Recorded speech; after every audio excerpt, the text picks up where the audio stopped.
Shalom semua. Pernahkah Bapak Ibu Saudara mendengar kisah tentang Tanah Goshen? Menurut Alkitab, Tanah Goshen adalah salah satu wilayah di Mesir di mana bangsa Israel pernah tinggal dan bertahan ketika kelaparan melanda dunia. Selama 430 tahun, Tanah Goshen menjadi rumah sementara bagi umat pilihan Allah.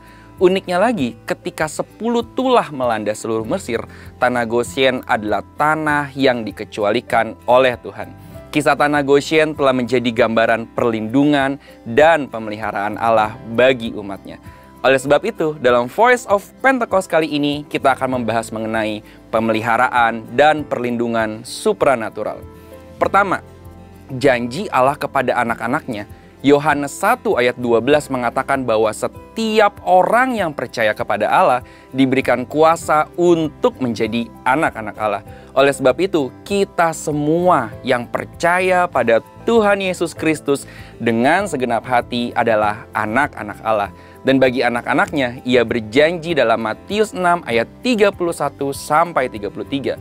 Sebab itu janganlah kamu khawatir dan berkata, apakah yang akan kami makan? Apakah yang akan kami minum?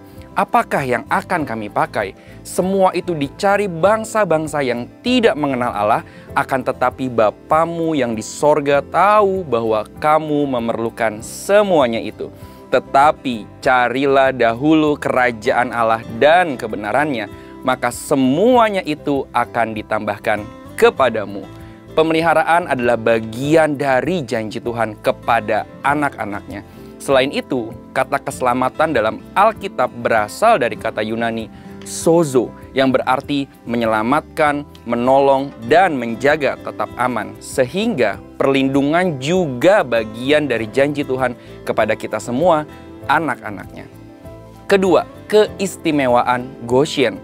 Di dalam kitab Keluaran diceritakan ketika tulah melanda seluruh Mesir, hanya Tanah Goshen yang dikecualikan. Sebagai contoh, Keluaran 8 ayat 22. Tetapi pada hari itu aku akan mengecualikan Tanah Goshen di mana umatku tinggal, sehingga di sana tidak ada terdapat pikat, supaya engkau mengetahui bahwa aku Tuhan ada di negeri ini. Di masa kini juga ada banyak kesaksian orang percaya atau anak-anak Tuhan yang mengalami pemeliharaan dan perlindungan Allah yang supranatural.